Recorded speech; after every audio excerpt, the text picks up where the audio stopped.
langsung aja tanpa berlama-lama lagi. Untuk Kak Fernanda, dipersilahkan. Oke.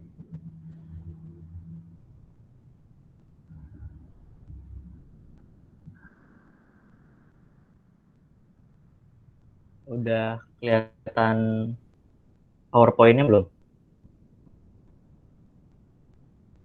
Udah kelihatan? Ya, sudah. Oke. Halo. Ya, jadi nama aku Fernanda. Seperti yang diperkenalkan tadi. Nah, jadi aku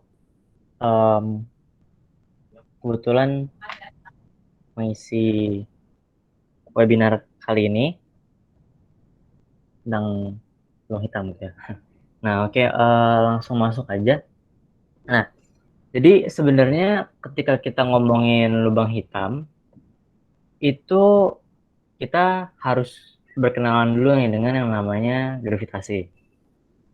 Nah, mungkin untuk foto di sebelah kiri ini udah cukup familiar wajah-wajahnya kalau misalnya pernah lihat di buku-buku macam-macam ya, bisa matematika, bisa fisika gitu. Nah, ini sebelah kiri itu Isaac Newton, yang sebelah kanan ini Albert Einstein. Nah, jadi Isaac Newton ini dulu sudah merumuskan yang namanya gravitasi gitu. Nah, mungkin sering dengar ceritanya yang katanya so dia sadar kenapa ya benda tuh jatuh ke bawah gitu. Nah, Isaac Newton akhirnya tersadar gitu bahwa ada yang namanya gravitasi gitu.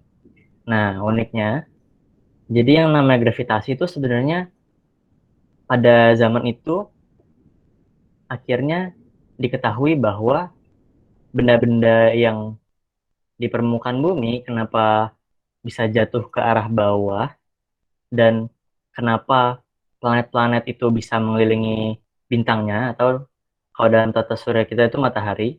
Nah, itu ternyata karena suatu hal yang sama gitu. Nah, keduanya itu sama-sama disebabkan oleh yang namanya gravitasi gitu. Jadi gravitasi ini ada di luar angkasa maupun di permukaan bumi kita gitu. Nah, bahkan hasil perumusan gravitasi oleh Newton ini juga sesuai dengan hukum Kepler. Jadi sebenarnya si mungkin pernah dengar hukum Kepler. Jadi itu hukum tentang gerak-gerak planet di tata surya kita terhadap bintangnya gitu. Nah, jadi gravitasi ini sesuai dengan pengamatan Kepler gitu. Nah, kemudian secara awal abad 20, Albert Einstein ini mengajukan suatu gagasan baru mengenai gravitasi gitu. Nah, gravitasinya Einstein ini dikenal sebenarnya dengan nama relativitas umum gitu. Jadi mungkin teman-teman di sini pernah mendengar istilah yang namanya relativitas Einstein gitu. Nah, ada yang namanya relativitas khusus dan ada yang namanya relativitas umum sebenarnya. Nah, relativitas umum itu memberikan pemahaman baru mengenai apa itu gravitasi. Nah, relativitas umum ini memperkenalkan gravitasi sebagai kelengkungan dari ruang waktu gitu, dimana dulu kita mengenal gravitasi itu sebagai gaya misalnya, sedangkan di relativitas umum dijelaskan bahwa itu fenomena kelengkungan ruang waktu gitu. Nah, seperti apa sih kelengkungan waktu itu, kelengkungan waktu itu? Nah, jadi kelengkungan waktu itu kira-kira bisa digambarkan kayak gini ya. Jadi biasanya tuh dianalogikan dengan misalnya kita punya taplak meja. Ini ceritanya yang biru ini taplak meja ya. Ini boleh aku coret-coret ya. Nah, ini misalnya yang biru-biru ini taplak meja gitu. Nah, terus kita bentangkan taplak meja kita. Nah, taplak meja kita ini ceritanya ruang waktu kita gitu. Tapi ruang waktu kita kan sebenarnya ya tiga ruang gitu. Kita punya panjang, kali lebar, kali tinggi. Ada volumenya plus ada waktunya kan. Cuma karena kalau digambarkan semuanya agak susah, jadi Anggap aja ini 2 dimensi ruang waktu kita yang ceritanya taplak meja gitu. Nah, kemudian di taplak meja yang kita bentangkan tadi, itu misalnya kita taruh bola gitu. Taruh bola basket misalnya. Nah, nanti kan jadi melengkung nih ya, taplak meja kita. Nah, ini ada kelengkungannya kan, kalau kita lihat nih kotak-kotaknya tuh warnanya beda. Nah, terus gimana menjelaskan gerak benda-benda gitu misalnya. Nah, ini kalau misalnya kita buat taplak meja, ceritanya tuh udah ditaruh bola basket.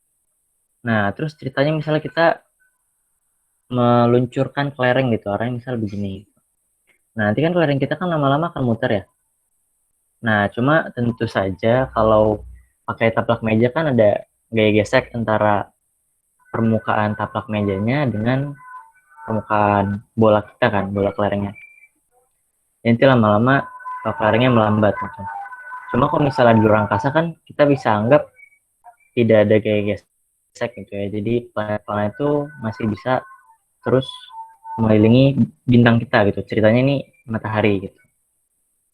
Nah, jadi kelangsungan waktu itu seperti ini. Nah, kemudian kan kita hari ini mau bahas lubang hitam nih. Nah, jadi kita kenalan dulu sama objek-objek di luar angkasa, khususnya bintang gitu. Nah, ini gambar paling kiri ini ceritanya matahari kita gitu. Matahari kita anggap aja masanya adalah sun. Masa matahari kita itu 1 kali masa matahari. 1 kali masa matahari. Ini simbolnya gini ya. Jadi M titik gitu. Pakai warna biru. Nah, misalnya ini matahari kan 1 kali masa matahari ya masanya. Nah, terus ada yang namanya kata ibu yang sudah mengakhiri waktu hidupnya, itu nanti dia bisa mengalami keruntuhan gravitasi. Kenapa? Karena kalau misalnya bintang kan biasanya kita lihatnya bola gitu ya. Nah, anggap aja ceritanya bintang kita ini bulat sempurna gitu. Nah, bintang itu kan di dalamnya terjadi reaksi nuklir ya. Ya, misalnya dari hidrogen ketemu hidrogen jadi helium, terus helium jadi inti atom yang lebih berat seterusnya gitu. Nah, itu menghasilkan tekanan ke arah luar gitu. Nah, tapi karena suatu bintang ini kan masanya besar ya. Bahkan matahari kita itu aja kalau nggak salah masanya itu ordernya sekitar 10 pangkat 30 kilogram. Nah, 10 pangkat 30 kilogram tuh berarti ada 30 nolnya. Ini nolnya ada 30. Ada 30 gitu. Nah, itu besar kan masanya. Nah, kalau misalnya masanya besar, jadinya kan gaya gravitasinya makin besar ya. Jadi ceritanya si bintang ini nih punya ukuran yang besar, terus isinya berat gitu. Jadi masanya tentunya berat ya. Nah, gaya gravitasi yang disebabkan oleh diri dia sendiri juga jadinya besar gitu. Makanya kan gravitasi kan maunya jatuh ke bawah ya. Nah, ke bawahnya itu kemana sebenarnya? Ke bawah itu sebenarnya ke inti, ke pusat dari bendanya gitu. Nah, makanya gaya gravitasi dari si bintang itu nanti dia menekan ke dalam. Nah, kalau kita lihat di sini, sekarang berarti gaya gravitasinya kan menekan ke dalam, sedangkan gaya dari reaksi nuklirnya, tekanan dari reaksi nuklir itu menekan keluar. Nah, ini kondisi seperti ini kita sebut sebagai kesetimbangan hidrostatis dari bintang.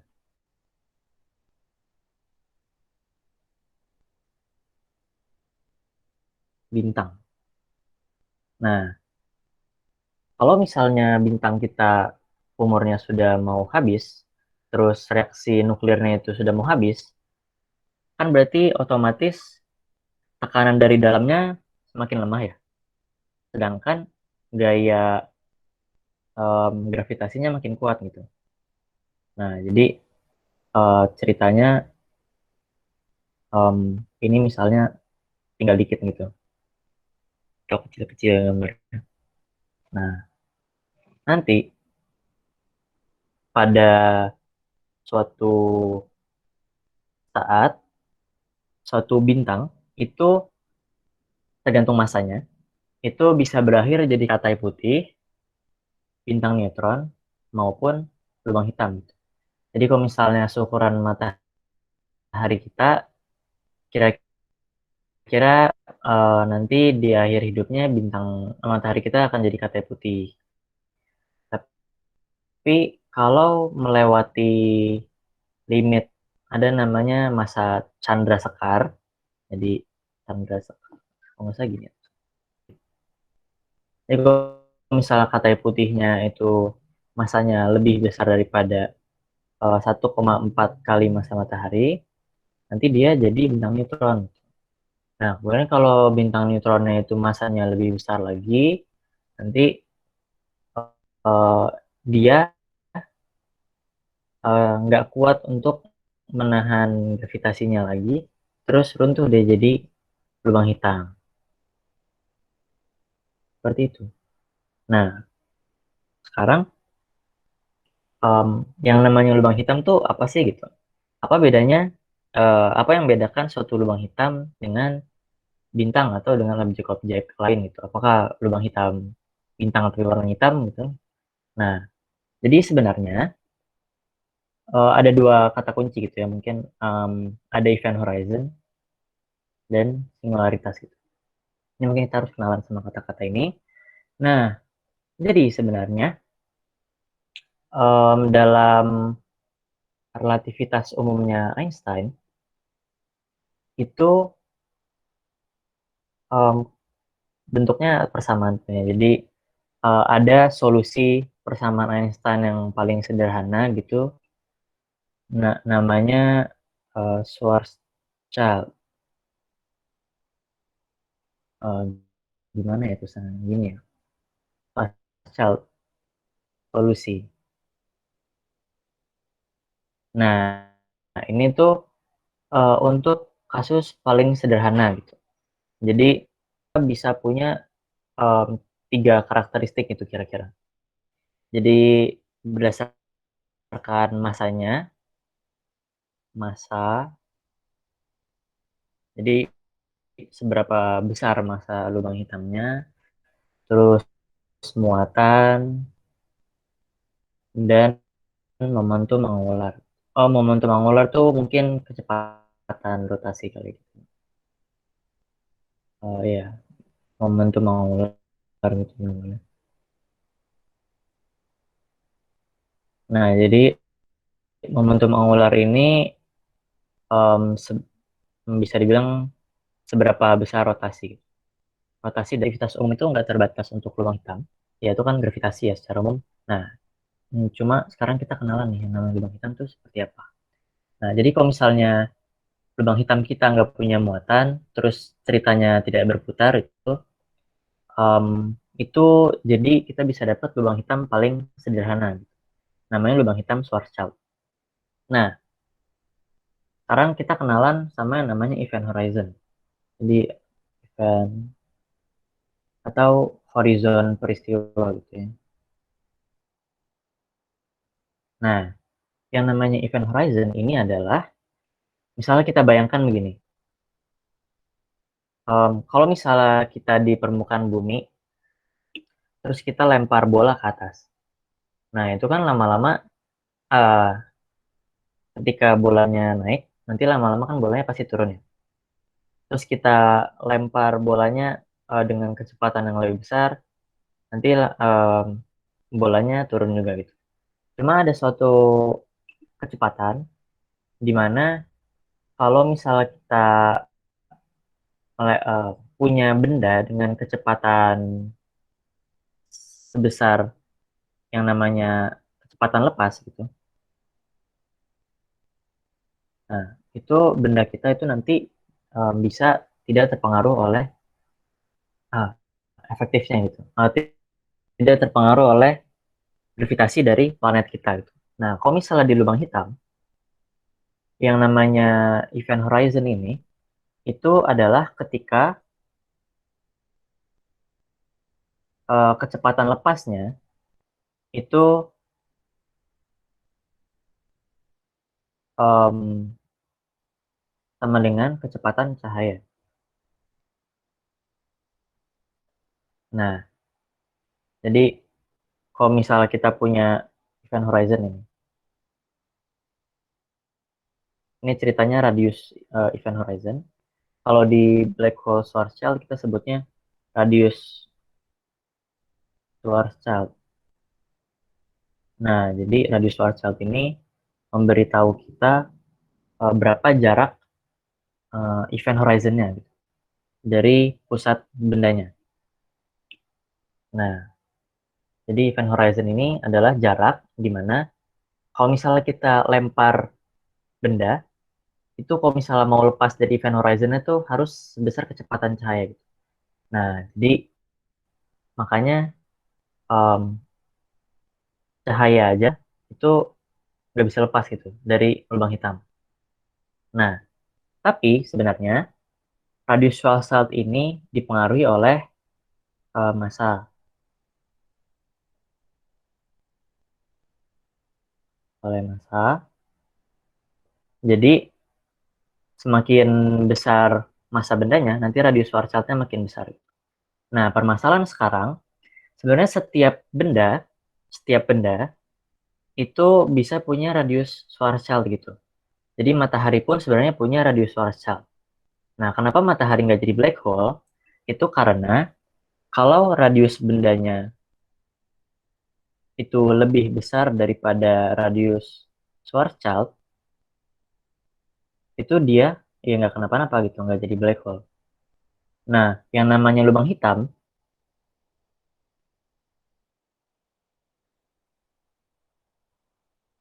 hmm, ini oke-oke aja gitu. Nah, yang namanya lubang hitam, itu kalau bendanya lebih kecil daripada radius Schwarzschild-nya tadi gitu. Jadi, lubang hitam ini, kalau bendanya itu sudah dipampatkan gitu, melebihi atau lebih kecil daripada radius event horizon-nya gitu. Jadi misalnya event horizon-nya segini, nanti kita punya bintang. Bintangnya awalnya gede, terus dia kan dipampatkan gitu kan karena ditekan ke dalam. Nah, kalau misalnya dia kurang dari radius event horizon-nya, nanti dia kita sebut sebagai lubang hitam. Jadi event horizon di luar, sedangkan em, sisa-sisanya tadi itu ada di dalam. Nah, ini itu eh, infografisnya Nobel Fisika 2020 kemarin dari yang bagiannya Penrose. Nah, jadi di gambar ini yang menarik mungkin kita bisa lihat gambar yang sebelah kanan. Nah, mungkin di sini bisa kita lihat ada yang namanya ini kayak kerucut ya. Kerucut tapi ada dua. Nah, kerucut ini kita sebut sebagai light cone gitu atau kerucut cahaya. Nah, light cone ini menunjukkan apa sih gitu. Light cone ini sebenarnya menunjukkan em, bagaimana waktu dan benda-bendanya tuh bergerak gitu. Jadi light cone yang warna kuning, ini kan kerucut ya bentuknya. Light cone yang warna kuning, oh ya, light cone yang warna kuning itu menunjukkan masa depan gitu. Nah, jadi aku gedein misalnya gambar light cone-nya atau kerucut cahayanya. Nah, ceritanya nih kita ada di titik yang tengah ini. Ini sekarang. sumbu yang vertikalnya itu adalah waktu, time, waktu. Nah, terus kita tuh bisa geser-geser gitu, mau ke kiri mau ke kanan nggak apa-apa. Cuma di light cone ini, di kerucut cahaya kita ini, tadi kan yang atas ini kan masa depan ya ceritanya. Jadi yang ini tuh masa lalu. Nah, jadi kalau misalnya kita punya benda nih, atau kita ceritanya berdiri di sini. Sekarang kan di sini kita. Nah, ya, jadi masa depan kita tuh di sini, di dalam area kerucut ini, di dalamnya ya. Jadi kalau misalnya benda selain cahaya gitu, jadi yang kecepatannya di bawah kecepatan cahaya, geser-gesernya itu cuma bisa di dalam kerucut cahayanya ini aja. Nah, mungkin nanti uh, penggambarannya kayak apa bisa dilihat di sini. Cuma kayak mungkin kita perlu pahami dulu. Nah, kalau cahaya kan itu dia kecepatannya konstan ya. Jadi kecepatan cahaya itu nilainya C gitu. Nah, C itu ini simbolnya ya. C itu kira-kira 3 kali 10 pangkat minus 8 meter per detik. Nah, jadi 0, kok minus sih? Sorry. Kita 3 kali 10 pangkat 8 meter per detik. Jadi 3 gitu, terus nolnya ada 8. 1, 2, 3, 4, 5, 6, 7, 8 meter per detik. Nah, cahaya tuh nanti dia geraknya di sini sama di sini. Nah, sekarang kita tadi perlu diingat ya. Jadi kita tuh partikel atau benda apapun yang kecepatan yang kurang dari kecepatan cahaya gerak-gerakkan di dalam kerucutnya. Kita nggak bisa ke sini. Nah, kalau mau ke sini, kita itu harus bergerak lebih besar daripada kecepatan cahaya. Sedangkan kita sampai saat ini belum bisa ya. Nah, terus sekarang kita beralih ke gambar yang sebelah kanan. Nah, jadi ini ceritanya kita start dari sini nih. Start. Nah, ceritanya nih ada bintang nih. Ini bintangnya besarnya segini awalnya. Nah, terus makin lama dia kan makin kecil nih ya jari-jarinya. Kalau kita lihat, makin lama dia makin kecil. Sampai ada pas di sini nih, itu dia radiusnya, ini kan si bintang tadi ya. Sedangkan event horizonnya tuh di sini gitu. Nah, dia radiusnya lebih kecil daripada si event horizon. Nah, di sini nih dia nanti udah mulai jadi black hole gitu. Sudah mulai jadi lubang hitam.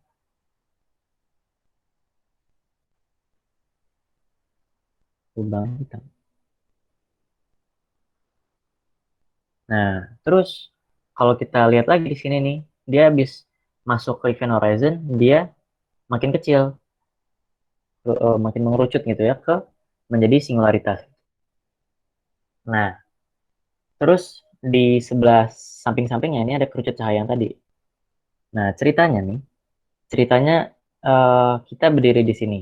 Ceritanya kita orang, atau kita si orang ini deh, kita orang ini ada di kerucut cahayanya.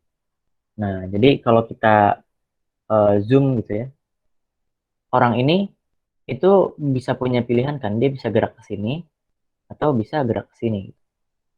Ya, bisa gerak ke kiri atau ke kanan atau ya lurus aja gitu. Diam aja. Kalau lurus aja tuh diam aja gitu. Jadi kalau misalnya dia di sini terus dia posisinya nggak berubah terhadap waktu gitu, dia kan di tengah terus kan. Nah, kalau misalnya di tengah terus, dia kan lama-lama dia masuk nih ke horizon. Sama juga kalau misalnya dia ke kanan. tapi dia bisa ke kiri. Kalau ke kiri kan dia aman ya, nggak ke arah event horizon. Nah, misalnya sekarang orang ini bisa ada di sini atau di sini. Ini ada skenario kedua. Nah, orang ini sekarang ceritanya di sini nih. Nah, dia kan aman ya, berarti masa depan dia tuh sekitar sini gitu. Sekitar sini. Tapi kalau misalnya orang tadi memutuskan untuk berada di daerah ini gitu, nah kita bisa lihat kerucut cahayanya tuh arahnya ke dalam semua, kan. Ini yang pinggirnya pun ke dalam. Nah, ini jadi kita sebut tadi kan yang kerucut yang atas tuh kan masa depan ya. Nah, kalau misalnya kerucutnya ini udah ngarah ke dalam event horizon semua di batas ini, nah jadinya masa depan orang itu ya udah terkurung gitu, cuma bisa eh, di sini-sini aja gitu, sampai akhirnya dia ketemu singularitas. Sedangkan kalau orang tadi di sini, dia masih bebas nih, bisa mau ke sini, bisa ke sini, bisa ke sini. Nah, misalnya dia di sini sekarang. Nah, dia juga bisa ke sini, bisa ke sini, bisa masuk juga boleh. Nah, tapi kalau misalnya tadi kerucut cahayanya dia ngarah ke dalam, nah dia nanti akan terus ke singularitas.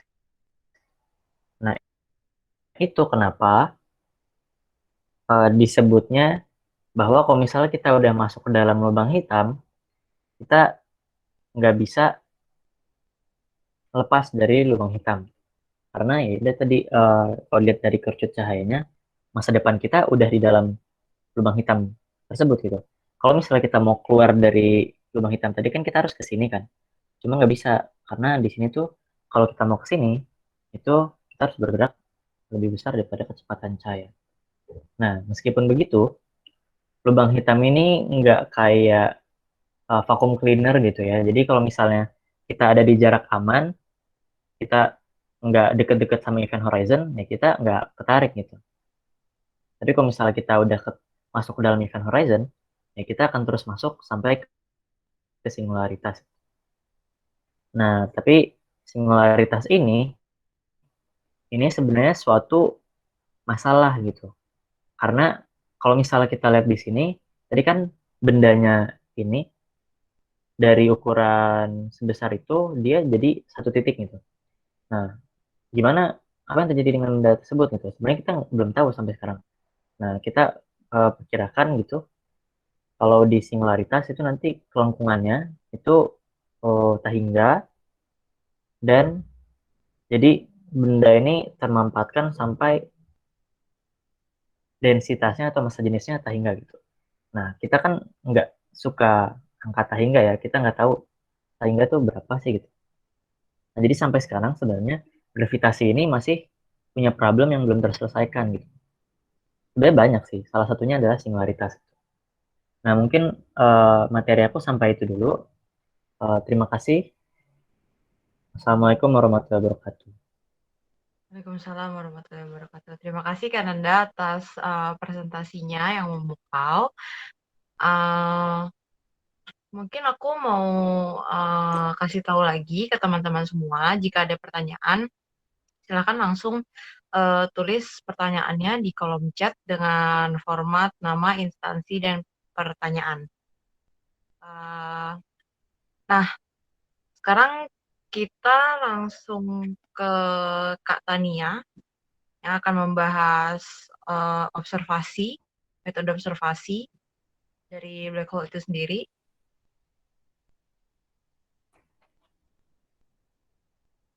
Oke, terima kasih Jihan. Sebelumnya suara saya kedengeran nggak? Iya, terdengar Kak. Kedengeran jelas ya. Kalau misalnya nanti nggak jelas atau kepotong, interupsi aja ya. Soalnya saya juga nggak tahu nih internet di sini bagus atau nggak. Ya baik Kak. Oke.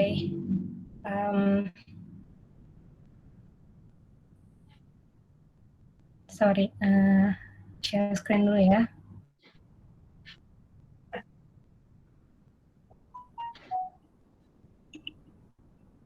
Ini mungkin Kak Nanda share screen-nya di itu dulu. Iya, kayaknya Nanda share screen-nya di berhentiin dulu. Sorry. Oke.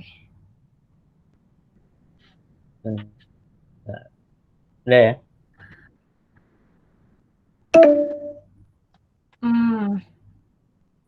Sorry.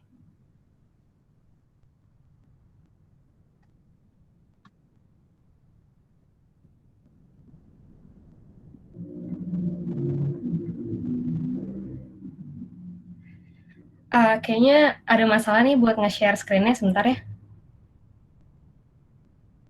Iya, nggak apa-apa, Kak.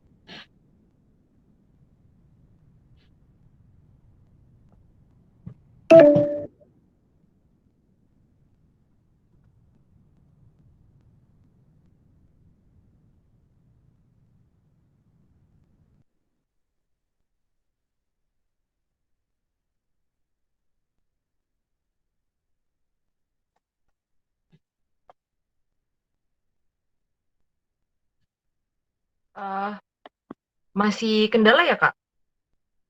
Oh, Kak Tanianya live ya?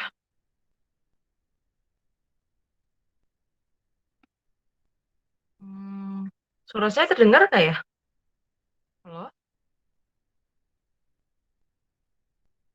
Oh, iya. Kirain ke disconnect. Ini Kak Tania Halo ya, kedengaran kok. apa ke disconnect? Boleh join lagi. Oh tuh, baru join lagi. Oke, ini udah bisa nih kayaknya. Nah, iya. Udah bisa, Kak?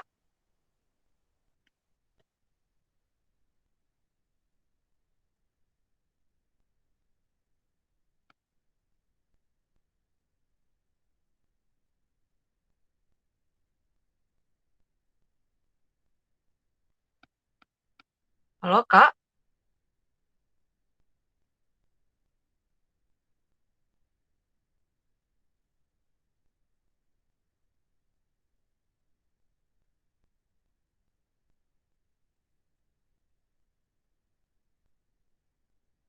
Suaranya di mute, Kak.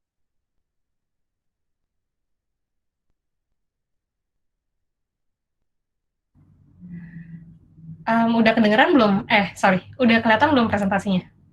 Eh, masih di browser, Kak. Di browser ya? Heeh. Sorry ya.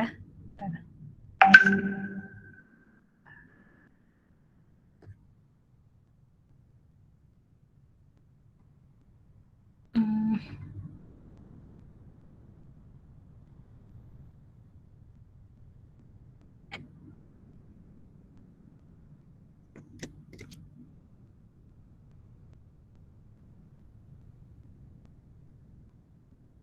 ini presentnya ada pilihan window sama entire screen. Coba entire screen ya. Tapi kayaknya nggak ada pilihannya. Coba dulu deh. Kalau sekarang udah bisa belum? Nah, iya udah, Kak. Udah ya. Sorry ya, baru nyoba sekali nih pakai Google Meet. Udah nggak? Nggak apa-apa. Oke. Kita cerita sedikit ya tentang supermassive black hole dari sisi pengamatan astronomi. Jadi sebenarnya di astronomi itu kita mengenal ada beberapa tipe lubang hitam. Kalau misalnya dilihat dari gambar ini, sebentar, kursor saya kelihatan nggak gerak? Kelihatan, Kak? Kelihatan ya. Jadi di sini kita ngeliat ada 3 jenis lubang hitam ya. Yang pertama stellar black hole atau lubang hitam yang terbentuk dari sisa-sisa kematian bintang. Dia biasanya tersebar di seluruh bagian galaksi. Jadi kayak kita mau ngeliat ke berbagai arah manapun di galaksi kita, mau di piringan galaksi atau di halo galaksi kita bisa ngeliat lubang hitam ini. Dia di mana-mana. Dan masanya sebetulnya cukup kecil. Dia antara 3 masa matahari sampai dengan 100 masa matahari. Jadi ini ada skala masanya di bawah sini, teman-teman bisa lihat. Dia ukurannya cukup kecil gitu ya, di bawah 100 kali masa matahari. Nah, black hole selanjutnya yang juga umum yang kita tahu, itu yang kita sebut sebagai supermassive black hole atau lubang hitam supermasif. Dia ditemukannya biasanya cuma ada di pusat galaksi yang masif. Pusat galaksi yang galaksinya itu sendiri ordernya bisa sampai triliunan bintang gitu. Jadi misalnya bisa galaksi elips atau galaksi spiral kayak galaksi Milky Way kita, itu di tengahnya dipercaya selalu ada lubang hitam supermasif sebagai pusat rotasi si galaksinya tersebut. Dan dia masanya biasanya dalam order jutaan kali massa matahari. Jadi makanya disebutnya supermasif karena memang masanya masif banget gitu ya. Yang di tengah-tengah ini ada yang kita sebut sebagai intermediate mass black hole atau lubang hitam yang masanya ada di tengah-tengah antara 100 sampai jutaan massa matahari. Black hole yang intermediate mass ini sebetulnya kita masih belum nemuin banyak sampai saat ini. Jadi kayak kemungkinan astronom mikir kayaknya ada nih ya di tengah-tengah gugus galaksi, di tengah-tengah gugus bintang gitu. Kayak misalnya kalau teman-teman pernah dengar ada gugus bintang terbuka, gugus bintang globular gitu ya. Biasanya di tengah-tengah gugus bintang globular itu kemungkinan diprediksi akan ada intermediate mass black hole ini. Tapi sampai sekarang kita masih belum tahu apakah ada atau enggak. Terus tadi Nanda udah cerita ya tentang lubang hitam yang sebetulnya gelap, yang nggak bisa kita amati. Itu betul. Jadi sebetulnya karena lubang hitam ini gravitasinya sangat kuat, sampai-sampai nggak bisa ada apapun yang keluar dari gaya gravitasinya, yang bisa keluar, kita nggak bisa ngamatin si lubang hitam itu. Jadi benar-benar kelihatan cuma hitam doang, dan kita nggak bisa ngelihat si titik singularitasnya itu. Tapi yang bisa kita amati adalah si event horizon-nya, atau di sekitaran si lubang hitamnya itu sendiri. Jadi kalau misalnya teman-teman beberapa waktu yang lalu ya sempat dengar berita, oh ini ada image pertama nih, dari supermassive black hole gitu ya, itu sebetulnya agak-agak misleading gitu ya, judulnya. Karena sebetulnya yang kita lihat bukan si lubang hitamnya, tapi bayangan di sekitarnya, atau aktivitas di sekitar si lubang hitam itu sendiri. Kayak gitu. Nah, kalau misalnya si lubang hitamnya ini nggak kelihatan, terus gimana ya cara kita ngamatin si lubang hitamnya ini? Ada beberapa cara buat kita ngamatin lubang hitam ini. Yang pertama, kita ngelihat benda-benda di sekitarnya. Kayak misalnya di gambar ini gitu ya, ada bagian yang berpendar, itu yang kita sebut sebagai gas yang membentuk piringan akresi. Nanti akan saya bahas di slide selanjutnya. Terus karena lubang hitam ini juga gravitasinya sangat kuat, kita bisa tahu pengaruh gravitasi dari si lubang hitam ini ke benda-benda di sekitarnya. Apakah itu gas, atau bintang, atau debu, yang kita amati itu selalu segala sesuatu yang ada di sekitar si lubang hitamnya itu sendiri. Kita nggak pernah bisa ngelihat si lubang hitamnya, tapi kita bisa tahu efeknya dan interaksinya lubang hitam dengan benda-benda di sekitarnya. Kayak gitu. Ini salah satu contoh gimana saintis mendeteksi lubang hitam. Yang pertama adalah dengan melihat piringan akresinya. Jadi kalau misalnya teman-teman tahu ya, di galaksi Bima Sakti kita sendiri aja, dari triliunan bintang yang kita punya gitu ya, sekitar 60% bintang di Milky Way kita itu adalah bintang ganda atau bintang yang berpasangan. Entah dia bintang berpasangannya 2 atau bertiga gitu ya.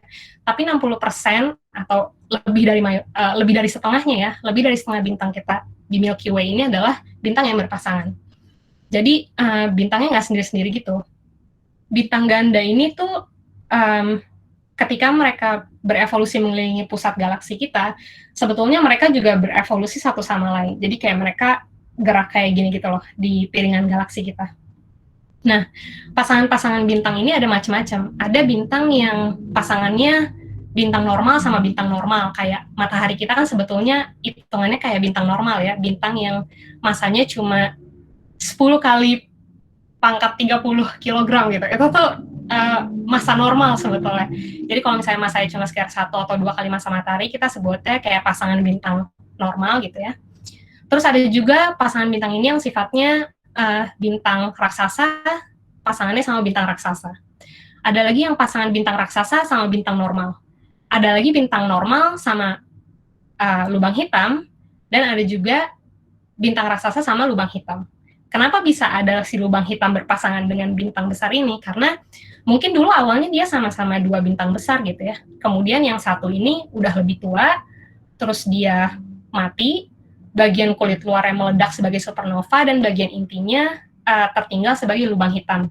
Sedangkan keduanya tetap mengorbit satu sama lain. Makanya kita bisa kita bisa tahu ada ada si pasangan ini. Nah, sebetulnya kan si lubang hitam ini kan nggak bisa kita amati secara langsung kan, karena kita nggak tahu keberadaan lubang hitam. Yang kita amati adalah kalau si bintang raksasa ini dengan si lubang hitam ini tuh berinteraksi satu sama lain. Kayak misalnya di gambar ini ya, teman-teman lihat di sini ada bintang yang warna biru nih. Ini bintang raksasa karena dia tipe O atau tipe B gitu ya, yang cukup masif dan cukup terang. Kemudian kalau dia orbitnya itu cukup dekat dengan si lubang hitam ini, lama-lama si materi dari bintang biru ini akan ketarik perlahan-lahan.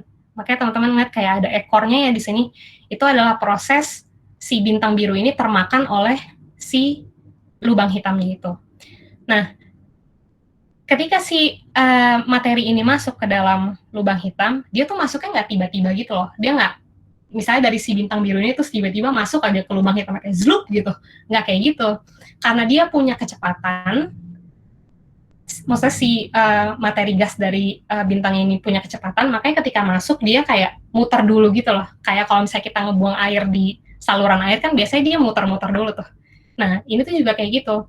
Dia muter-muter dulu, baru dia masuk. Nah, pada saat proses berputarnya itu, karena gaya gravitasi si lubang hitamnya sangat kuat, maka gas yang ada lebih dekat dengan radius si lubang hitamnya itu bergerak lebih cepat dibandingkan dengan gas yang ada di radius luar si lubang hitamnya ini. Nah, karena katakanlah ini bagian sini radius dalam gitu ya, yang ini radius luar, karena gerakannya cepat banget yang di bagian dalam, jadi terjadi gesekan terus-menerus. Nah, gesekan yang terus-menerus ini membuat si gasnya semakin panas dan semakin panas, sampai akhirnya panasnya ini mencapai jutaan Kelvin. Ketika panasnya mencapai jutaan Kelvin, kita bisa tahu bahwa, oh, ada objek nih di sini. Dan ada objek berupa lubang hitam, karena kita tahu piringan akresi seperti ini cuma terbentuk di sekitar lubang hitam. Gitu. Dan karena panasnya jutaan Kelvin, kita bisa ngamatin ini di panjang gelombang sinar X. Jadi, ini salah satu contohnya ya, Chandra X-ray Observatory oleh NASA ini adalah yang mengamati objek-objek seperti ini. Pada kondisi lainnya, kalau misalnya kita ngelihat dengan kondisi yang sama juga, jadi di sini ada bintang donor, kemudian dia memberikan gasnya kepada si lubang hitam ini, dan dia membentuk piringan akresi. Nah, ada kondisi di mana si lubang hitam ini punya corona. Ini coronanya bukan corona virus ya, tapi corona di mana dia berupa lapisan gas yang lebih renggang gasnya dibandingin si piringan akresinya itu. Di lapisan gas corona ini biasanya ada medan magnetik. Sama kayak di matahari juga sebetulnya, atau bintang-bintang lain tuh biasanya di lapisan corona luarnya itu ada medan magnetik. Semakin kuat medan magnetik si lubang hitam ini, maka si gas-gas itu akan berinteraksi dengan si medan magnetiknya, dan dia akan membentuk gerakan helix ke atas. Makanya kelihatan kayak bentuk jet kayak gini. Nah, jetnya ini akan teramati pada panjang gelombang radio. Jadi yang diamati sama astronom itu bukan si lubang hitamnya, tapi kita lagi ngamatin ya pakai teleskop radio ke langit, tiba-tiba kita ngelihat kok ada jet di situ. Nah, proses jet ini cuma akan terjadi kalau ada massa yang sangat masif yang punya medan magnetik di sekitarnya. Makanya kita bisa tahu keberadaan black hole di situ dari si jetnya ini. Kemudian pengamatan si piringan akresi ini sebetulnya nggak bisa hanya dengan satu panjang gelombang ya, karena pertama-tama yang diamati oleh astronom pasti dari panjang gelombang optik dulu. Panjang gelombang visual kita ngeliat, oh ada bintang nih di sini, bintang donor gitu ya. Terus bintangnya itu kelihatannya kayak goyang-goyang, dia nggak diem di satu tempat, tapi dia kayak goyang-goyang, kayak punya gerak orbit gitu. Nah, kemudian kalau misalnya kita cek lagi, misalnya dari panjang gelombang sinar X, oh kita ngelihat ada piringan akresi. Terus kita lihat lagi di panjang gelombang radio, oh ada jetnya. Nah, kita bisa pastiin bahwa di situ ada lubang hitam. Ini lubang hitam yang sifatnya masih seukuran bintang ya. Next, kita juga bisa ngedeteksi lubang hitam dari gelombang gravitasi. Jadi contohnya nih, misalnya teman-teman mungkin pernah dengar ya yang namanya gelombang gravitasi, kan kayak tahu beberapa waktu yang lalu sempat heboh juga tuh di media gitu kan. Intinya gelombang gravitasi itu adalah ketika kita punya satu objek yang berat gitu ya, terus kan dia membentuk kelengkungan ruang waktu nih di dia membentuk kelengkungan ruang waktu. Nah, kelengkungan ruang waktu ini, kalau misalnya si bendanya bergerak, si kelengkungan ruang waktu itu juga ikut bergerak bersama dengan si bendanya itu. Nah, makanya si gerak dari kelengkungan ruang waktu inilah yang membentuk gelombang seperti ini. Kayak gitu. Sebetulnya benda apapun yang bergerak di alam semesta kita, misalnya lalat sekalipun, lalat terbang, atau bahkan kita loncat-loncat di kamar, sebetulnya itu udah nimbulin gelombang gravitasi. Tapi gelombang gravitasinya nggak signifikan, makanya kita nggak bisa ngukur itu. Gelombang gravitasi yang kita bisa ukur di alam semesta ini cuma gelombang gravitasi yang ordernya sangat tinggi. Jadi contohnya misalnya kalau ada ledakan bintang, supernova, kemungkinan gelombang gravitasinya cukup kuat untuk bisa kita detect.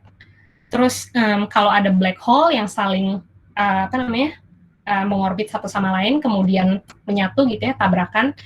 Atau kalau misalnya ada bintang masif yang juga mengorbit satu sama lain, itu kira-kira sumber gelombang gravitasi yang bisa kita amati dari bumi gitu.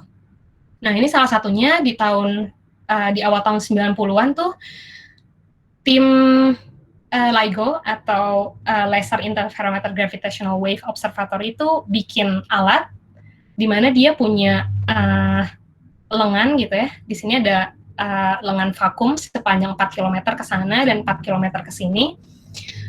Dia tuh fungsinya untuk melihat apakah ruang waktu kita itu kena gelombang gravitasi atau enggak. Soalnya bentuk dari gelombang gravitasi itu sangat dia punya ciri khas gitu. Ketika gelombang gravitasi ini lewat, kalau kita ngelihat kurvatur ruang waktu itu sebagai 2 dimensi, yang kita lihat adalah di satu sisi dia memanjang, di sisi lain dia memendek.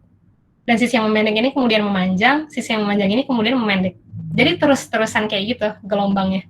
Makanya kalau kita punya lengan seperti ini, gitu ya, terus kita ukur apakah lengannya memanjang atau memendek, kita bisa tahu apakah ada gelombang gravitasi yang lewat ke bumi, kayak gitu. Jadi di sini intinya ada cahaya yang dipantulkan ke dua lengan ini, kemudian kalau misalnya cahayanya balik lagi, dia harusnya saling meniadakan. Tapi kalau misalnya ada gelombang gravitasi yang lewat, karena lengannya diperpanjang dan diperpendek, jadinya kedua gelombang cahayanya itu nggak saling meniadakan. Jadi kita bisa ukur seberapa besar perubahan si ruang waktunya, kayak gitu. Salah satu contohnya ini yang pernah kita amati merger dari dua lubang hitam ya, yang ini kodenya GW150914 itu gravitational wave yang diamati tahun 2015 bulan September tanggal 14. Itu jaraknya tuh sebenarnya 1,3 miliar tahun cahaya dari bumi gitu. Jadi si black hole ini udah saling mengitari satu sama lain, kemudian tabrakan, dan tabrakannya itu baru teramati 1,3 miliar tahun setelahnya di bumi, kayak gitu. Kemudian pendeteksian lubang hitam yang selanjutnya ada yang disebut direct imaging. Ini namanya doang direct imaging ya, tapi sebetulnya dia nggak benar-benar imaging si black hole-nya, tapi si event horizon-nya. Jadi lagi-lagi kita mengamati hampir mirip kayak piringan akresi, tapi yang kali ini adanya di lubang hitam yang ada di pusat galaksi kita. Jadi contohnya ini salah satu objek yang dipilih ya sama untuk mengamati si direct imaging ini. Ini ada pusat galaksi elips, jadi yang biru-biru ini semuanya yang bercahaya itu adalah galaksi elipsnya. Terus yang kita amati dengan gelombang radio tuh kita bisa lihat, ini kalau nggak salah gelombang inframerah, kita bisa lihat, di sini kayak ada semburan jet nih, gitu ya. Dan kita udah tahu sebelumnya kalau semburan jet itu cuma bisa terbentuk dari lubang hitam supermasif. Makanya kita tahu bahwa, di tengah-tengah sini kayaknya ada lubang hitam supermasif nih. Coba yuk kita amati pakai gelombang radio. Akhirnya, ini ada kombinasi dari, kalau nggak salah 6 negara, ada 8 titik di bumi, termasuk juga, South Pole, atau Kutub Selatan. Itu ada teleskop radio di sana, semuanya digabungin, gitu ya, seolah-olah membentuk satu piringan radio yang raksasa di bumi ini, hampir seukuran bumi, dan dia mengamati si pusat galaksi ini. Yang kita lihat adalah piringan seperti ini. Jadi di bagian tengahnya tuh hitam gitu ya, terus di bagian sampingnya ini ada yang kita perkirakan sebagai si piringan akresinya itu. Jadi kemungkinan ada gas yang masuk ke dalam lubang hitam ini, dia membentuk spiral, perlahan masuk, dan kemudian bercahaya seperti ini karena efek gesekan itu. Nah, di sini ada bagian yang lebih terang, ada bagian yang lebih gelap ya. Maksudnya ada orange, ada yang kuning. Ini yang kuning ini lebih panas, kemungkinan karena sebetulnya si piringan akresinya itu bergerak, dan ada bagian yang mendekati kita, ada bagian yang menjauhi kita. Nah, bagian yang mendekati kita itu tampak lebih terang. Itu sebutannya kayak Doppler beaming. Sama kayak kalau kita dengar suara ambulans kan, kalau mendekat lebih kencang ya daripada ketika dia menjauh. Nah, konsepnya mirip kayak gitu. Terus di bagian atas dan bawah ini sebetulnya perkiraannya si black hole ini kelihatannya piringan akresinya tuh kayak gini. Jadi kalau misalnya ini misalnya di sini mata kita gitu ya, sebetulnya piringan akresinya tuh kayak paralel gitu sama pandangan kita. Tapi karena ada efek pelensaan gravitasi, benda yang ada di belakang si black hole ini tuh kayak kurvaturnya terbelokkan gitu loh. Jadi dia muncul di bagian atas dan di bagian bawah si black hole-nya itu. Makanya kita bisa melihat seolah-olah kesannya kayak donat kayak gini. Dan dari gambar ini dan dari perhitungan lain kita bisa tahu kalau masanya sebesar 6, juta massa matahari. Yang terakhir, pendeteksian lubang hitam ini yang cukup menarik juga, yang baru menang Nobel ya, Oktober atau Oktober kemarin kalau nggak salah, September atau Oktober gitu, tahun 2020 ini adalah dengan melihat gerak bintang di sekitar lubang hitamnya itu. Jadi ini ada sekelompok saintis gitu ya, yang pengen ngelihat sebetulnya ada nggak sih lubang hitam di galaksi kita sendiri, di galaksi Milky Way ini. Gimana cara kita tahu? Kan kita nggak bisa ngelihat langsung ya, apalagi kalau misalnya kita mau ngelihat ke arah pusat galaksi tuh terlalu banyak bintang yang ada dalam sudut pandang kita, jadi kayak terlalu banyak polusi gitu loh. Pandangan kita nggak jelas. Kita nggak bisa ngelihat itu dengan teleskop optik, tapi kita bisa ngelihat itu dengan teleskop inframerah dekat. Jadi kayak panjang gelombangnya kita shift sedikit ke arah yang lebih panjang, jadi panjang gelombang inframerah dekat, terus kita bisa ngelihat orbit-orbit bintang di sekitarnya. Nah, dari yang kita lihat orbit bintang di sekitar ini ada sebutannya bintang S ya, karena dia dekat dengan si Sagittarius A bintang itu. Jadi kita menyebut daerah lubang hitam di Milky Way kita itu sebagai Sagittarius A bintang.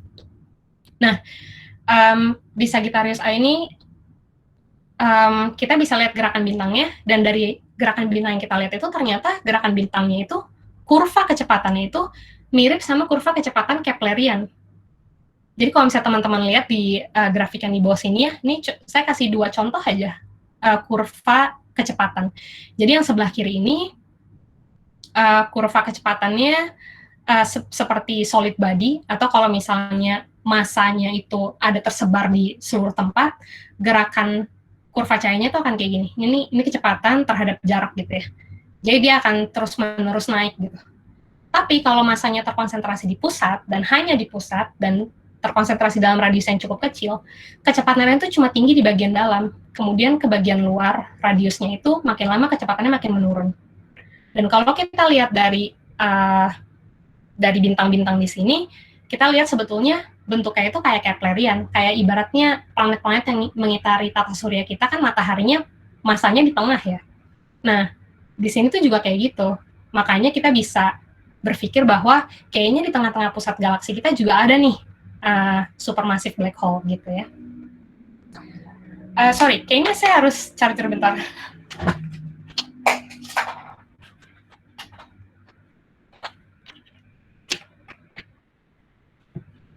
Oke, lanjut ya.